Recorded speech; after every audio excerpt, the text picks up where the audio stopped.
السلام على سيد المرسلين أما بعد فأعوذ بالله من الشيطان الرجيم بسم الله الرحمن الرحيم پڑھیے الصلاۃ والسلام علیک یا رسول اللہ وعلى آلك وصحابك يا حبيب الله الصلاة والسلام عليك يا نبي الله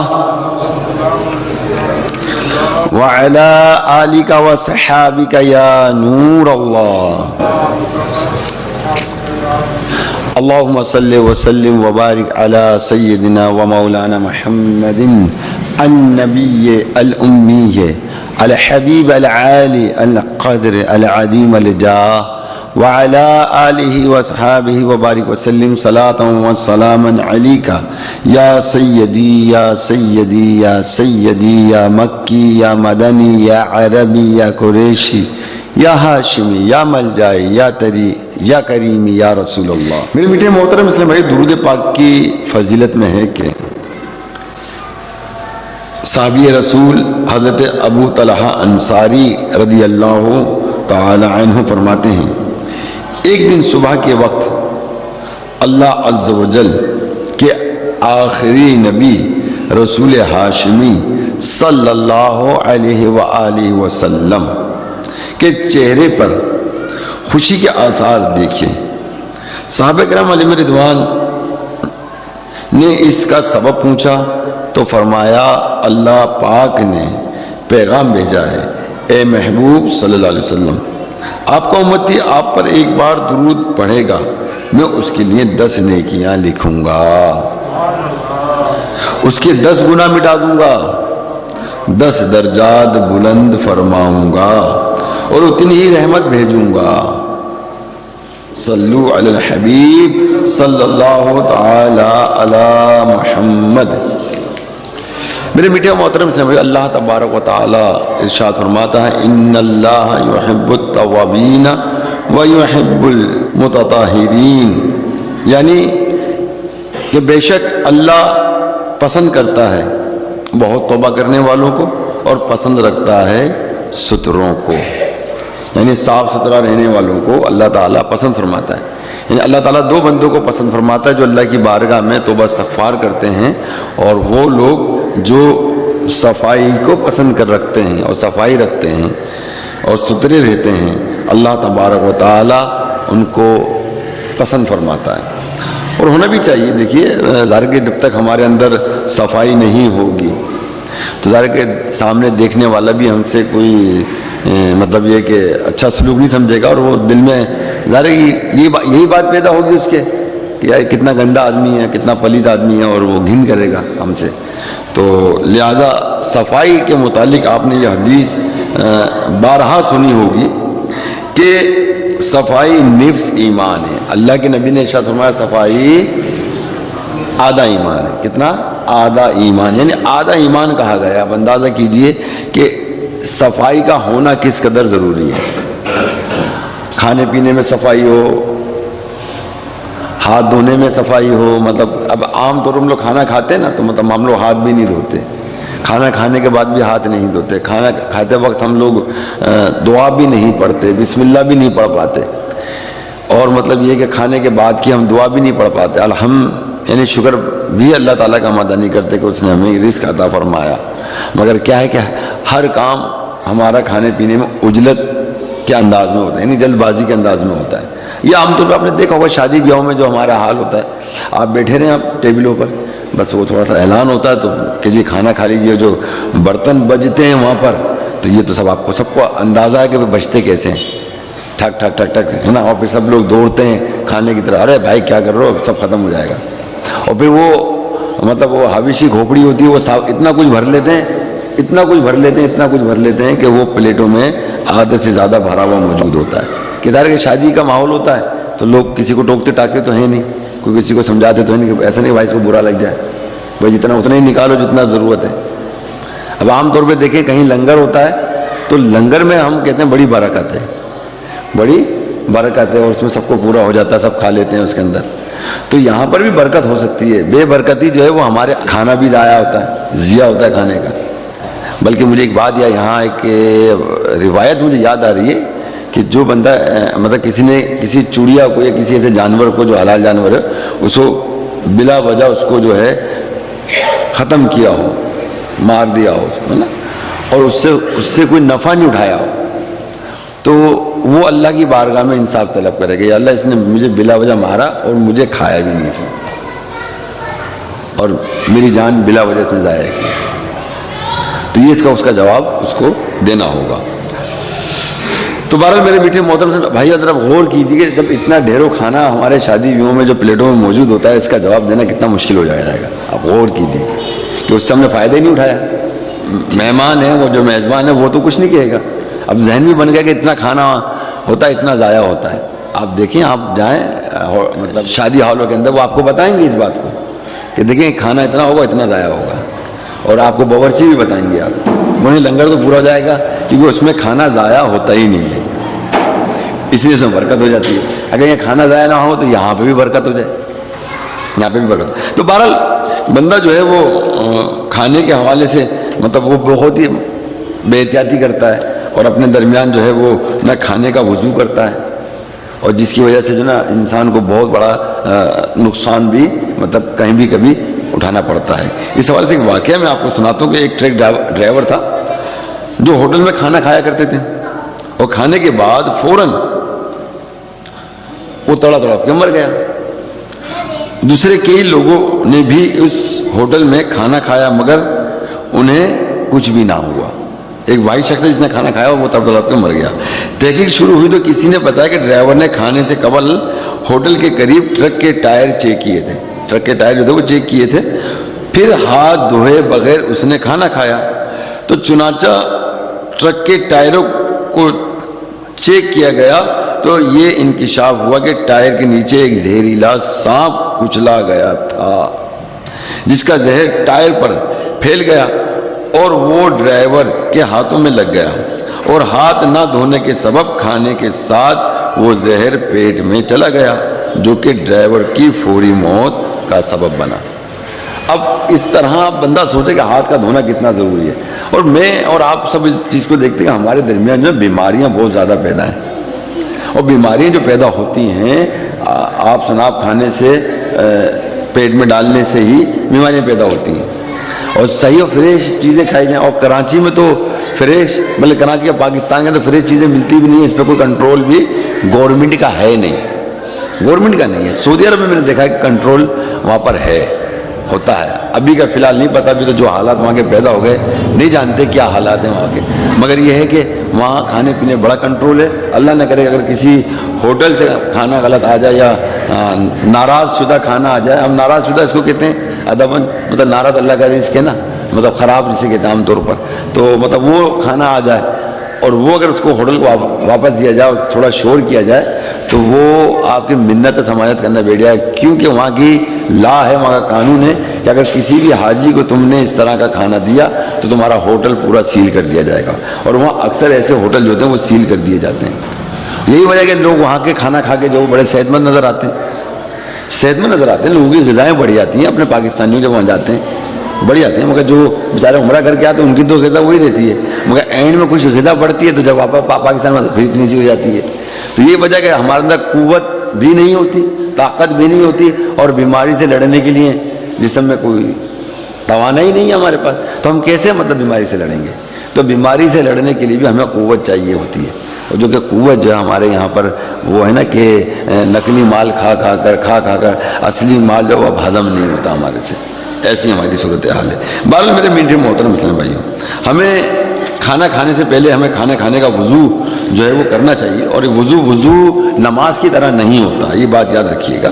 اور اس کا جو وضو جو ہے کہ متعلق جو ہے چند روایتیں میں آپ کو سناتا ہوں, اور اس سے مطلب ہمیں دنیاوی اور اخروی جو فائدہ حاصل ہوں گے وہ میں آپ کو بتاتا ہوں. سرکار دو عالم نور مجسم صلی اللہ تعالی علیہ وآلہ وسلم نے ارشاد فرمایا کہ کھانے سے پہلے اور بعد میں وضو کرنا محتاجی کو دور کرتا ہے, یعنی محتاجی کو دور کرتا ہے. آج انسان جو ہے بیماری کے سبب محتاج ہوتا ہے, آپ کو معلوم ہے, ہوتا ہی نہیں ہوتا محتاج.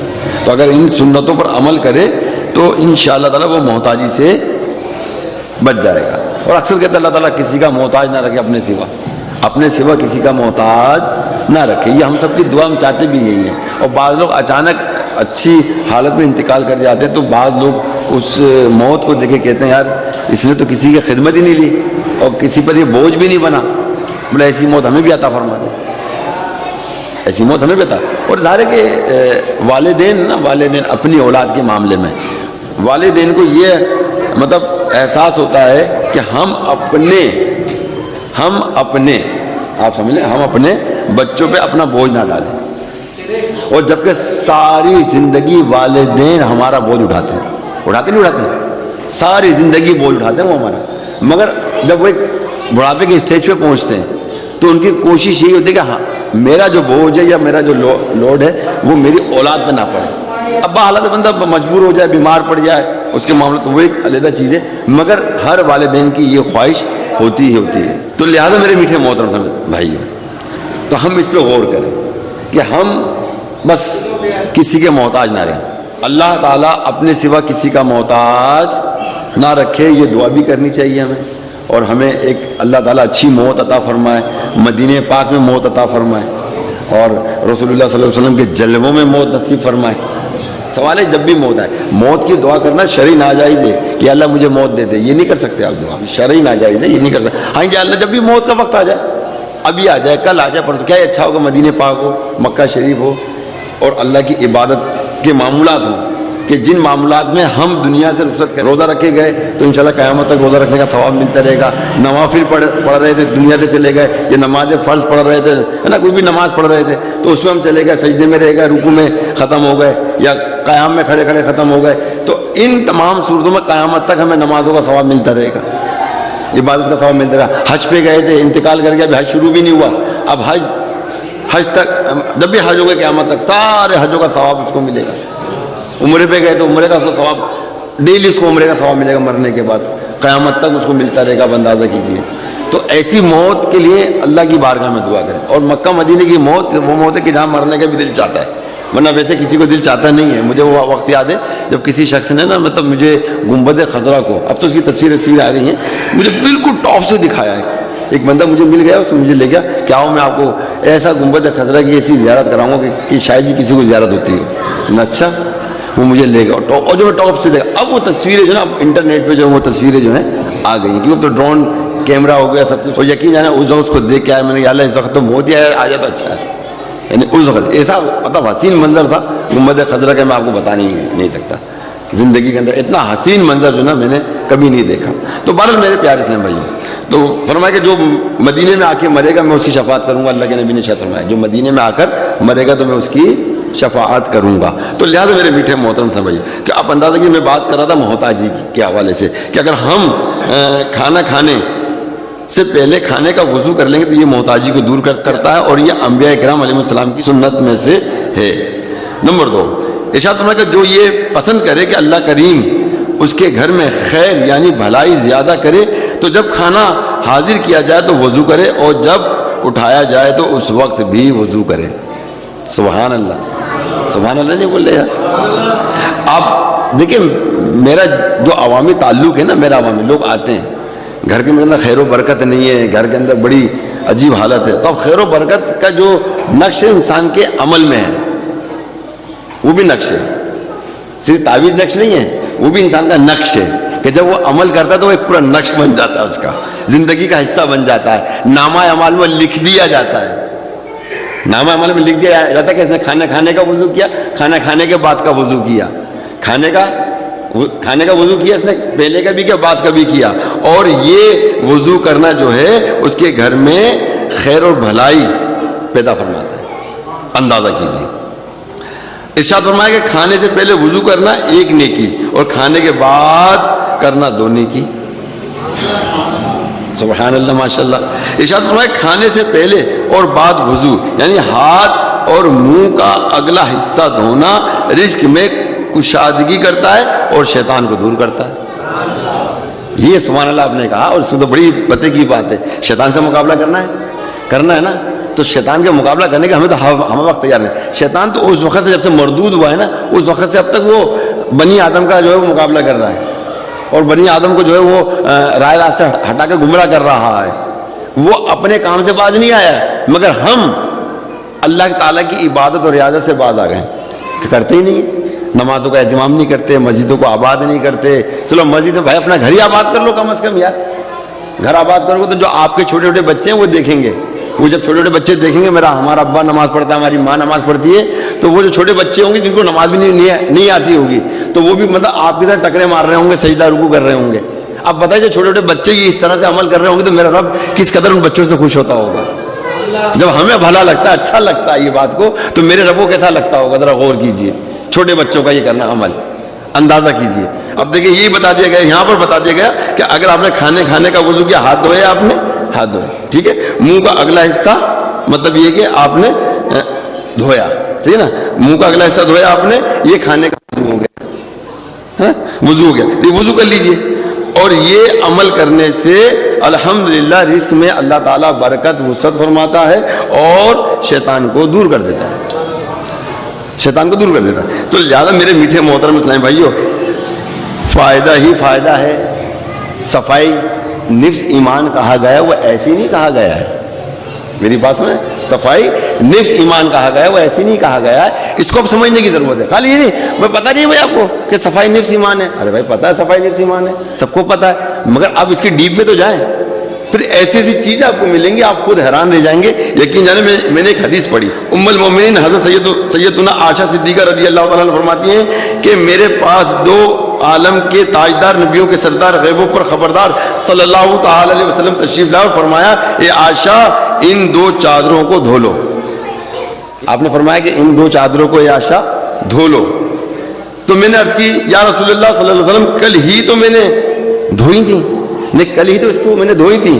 فرمایا کیا آپ کو معلوم نہیں کہ کپڑا بھی تسبیح یعنی اللہ تعالیٰ کی پاکی بیان کرتا ہے. کپڑا بھی اللہ تعالیٰ کی پاکیزگی کو بیان کرتا ہے, حمد و ثنا کرتا ہے, اللہ کی تعریف کرتا ہے, کپڑا کرتا ہے. اور جب میلا ہو جاتا ہے تو یہ تسبیح کرنا روک دیتا ہے, رک جاتا ہے. اب بتاؤ وہ کپڑا اگر میلا ہو جائے, ناپاک ہو جائے تو کیا تسبیح کرے گا؟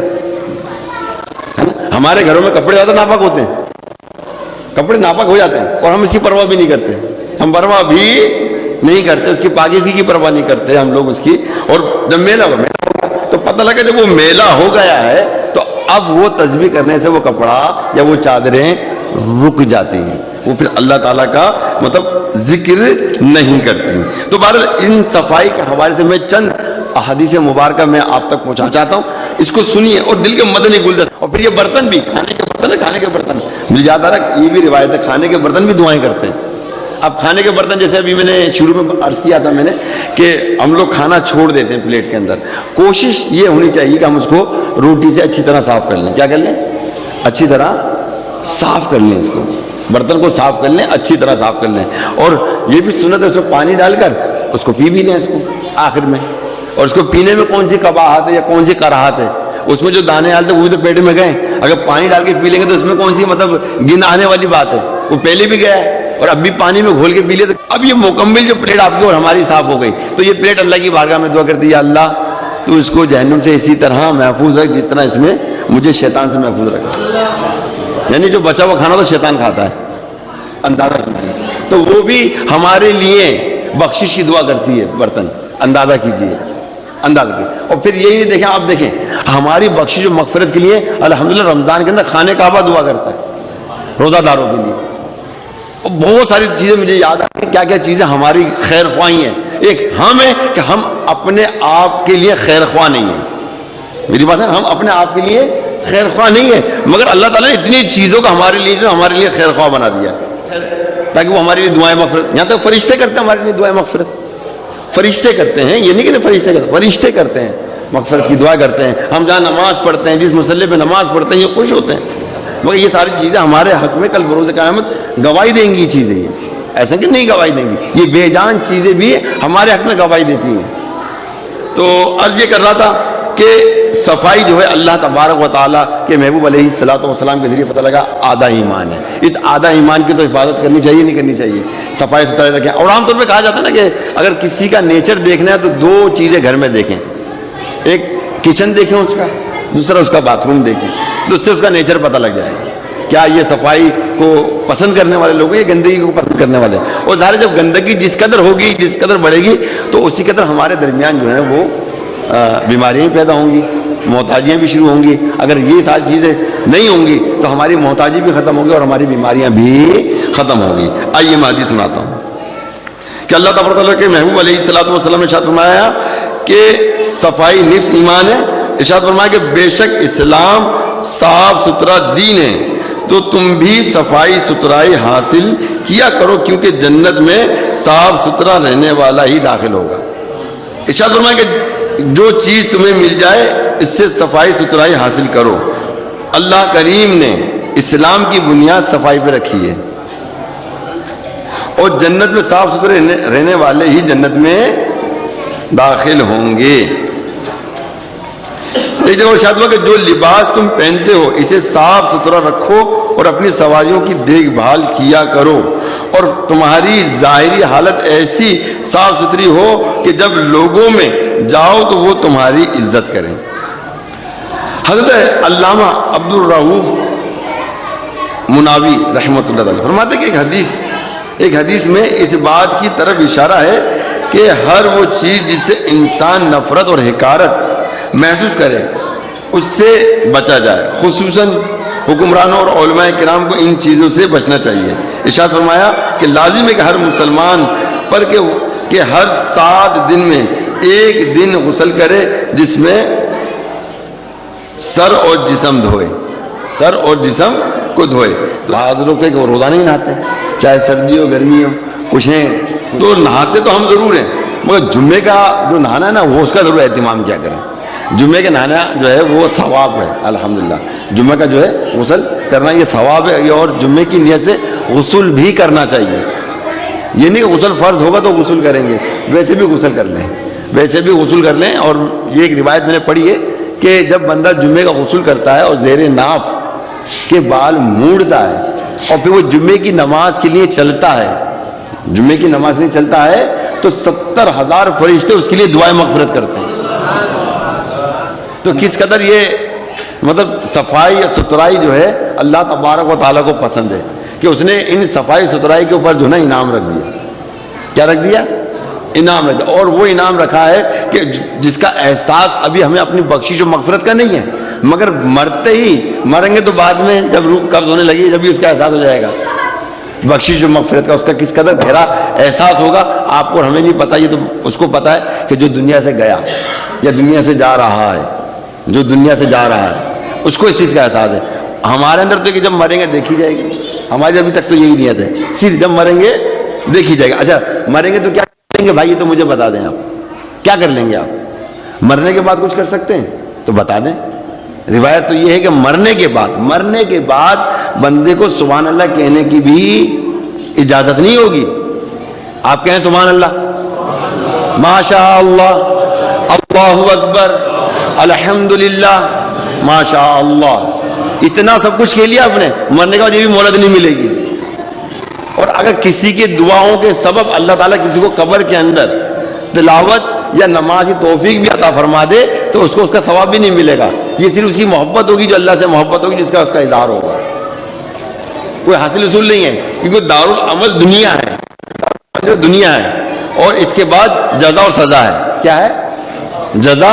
یعنی اس کے بعد انعامات ہیں یا پھر عذاب ہے, اس کے بعد تو یہ ساری چیزیں ہیں. تو لہذا مرنے کے بعد ہم کیا دیکھ لیں گے, مجھے بتائیں آپ. ارے مرنے کے بعد دور پیٹ میں درد ہوتا تو ہم کیا دیکھ لیتے ہیں, دیکھ لیتے ہیں پیٹ کا درد خود دور تو نہیں کر پاتے. کیا کرتے ہیں, جاتے ہیں ڈاکٹر کے پاس, بھاگتے ہیں, انجیکشن پین کلر لگتا ہے ہمارے کو, پین کلر لگتا ہے تو تب جا کے ہمارا پیٹ کا درد, گردے کا درد, جسم کا درد اور دیگر درد جو ہمارے ختم ہوتے ہیں. ایسے ہی نا. اب وہاں کون پین کلر لگانے آئے گا, وہاں تو دردوں کا ایک کیا کہنا چاہیے, ایک مجموعہ ہوگا. جسم کی تکالیف کو پہنچانے والا ایسا خطرناک عذاب ہوگا کہ اس کا کوئی حل ہی نہیں ہے. ہاں اگر ہمارے گھر والے مل کے اگر احسان ثواب کریں، کوئی بخشش کا سامان کر دیں، کوئی ایسا عمل کر دیں جس سے ہماری بخشش و مغفرت یقینی ہو جائے تو ہماری بچت ہے، اور اگر وہ نہیں ہے تو پھر کیا کریں گے؟ ساری چیز سوچنے کی ہے نا، ضرورت ہے ہمارے کو کہ اب دیکھیں یہ داڑھی کے بال کیا تھے ہمارے، بلیک تھے نا، بلیک سے کیا ہو گئی ہے؟ بلیک سے کیا ہو گئے؟ وائٹ ہو گئے نا، وائٹ یہ ہو گئے. اب ہم لا محالہ اس پہ کلر لگائیں، کچھ بھی لگائیں، ایک بات ہے وائٹ تو ہو ہی گئے نا. جب وائٹ ہو گئے تو اس کا مطلب کیا ہے؟ اس کا مطلب ہے کہ موت کا ایک قاصد ہمارے پاس آ چکا ہے کہ ہمارے بال سفید ہو گئے. یہ ایک موت کا قاصد ہے جو ہم نے موت سے ہمکنار ہونا ہے. جب موت سے ہمکنار ہونا ہے تو اب اپنے آپ کو سنبھالنا بہت ضروری ہے، اپنے آپ کو سنبھالنا بہت ضروری ہے، اور جتنا ہو سکے شریعت پر، طریقت پر عمل کر کے نا ہم دنیاوی زندگی میں کامیاب اور کامران ہو جائیں. اللہ تعالیٰ آپ کو، مجھ کو سب عمل کرنے کی توفیق رفیق عطا فرمائے. آمین بجاہ نبی امین صلی اللہ تعالی علیہ وسلم.